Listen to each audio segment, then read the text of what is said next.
d'accord pour partager avec vous aujourd'hui les deux projets qui s'inscrivent dans cette problématique de la résilience et de l'adaptation au changement climatique. L'agence travaille en ce moment sur deux projets. Ces deux projets sont nés d'émanation de discussions avec deux institutions.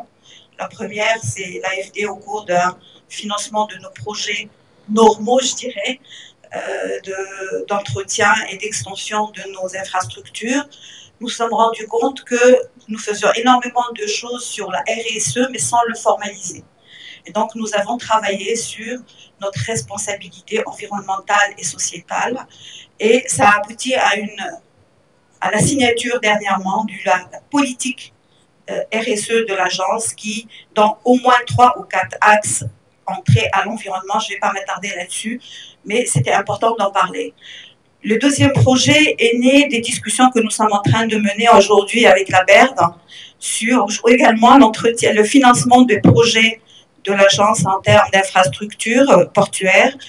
Et en fait, ça émane aussi de ce que nous avons constaté au cours des dernières décennies, à savoir que nous faisions de l'entretien normal et de la maintenance normale de nos ouvrages de protection, mais on s'est rendu compte, en fait, au cours du temps, enfin, ça fait 30 ans que je les suis, qu'on avait eu un changement radical sur le comportement des ouvrages pendant les périodes hivernales. Et même certains ouvrages, on a vu leur houle de projet changer.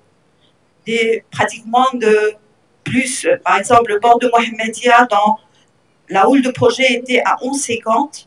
Nous avons eu en 2014 des tempêtes et la houle a été portée jusqu'à 13 mètres. Donc tout ceci nous a permis de prendre conscience que réellement les changements climatiques étaient là et que nos ouvrages, si on continuait à les traiter tels que nous le faisions avant, risquaient d'avoir des ruptures et donc nous risquions de ne plus avoir d'ouvrage du tout.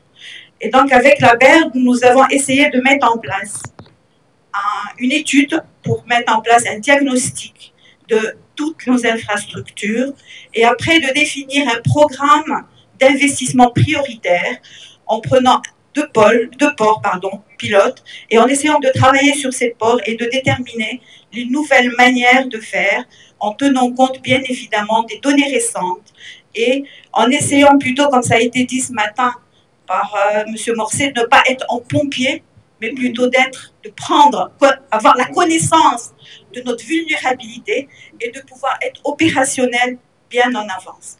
Donc ces études sont en cours, nous serons heureux de les partager par la suite avec vous et surtout que ça fasse l'objet, ça a été dit jusqu'à présent, le financement, on oublié l'infrastructure, qu'elle soit routière, portuaire, aéroportuaire, on est plus, c'est vrai, sur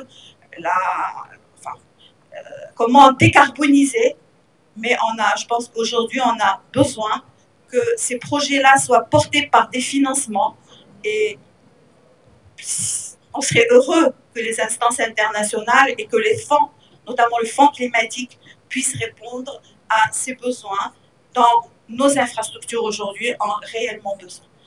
Je pense que je vais m'arrêter là et si vous avez d'autres questions, je vais répondre à ça. Merci beaucoup. Donc,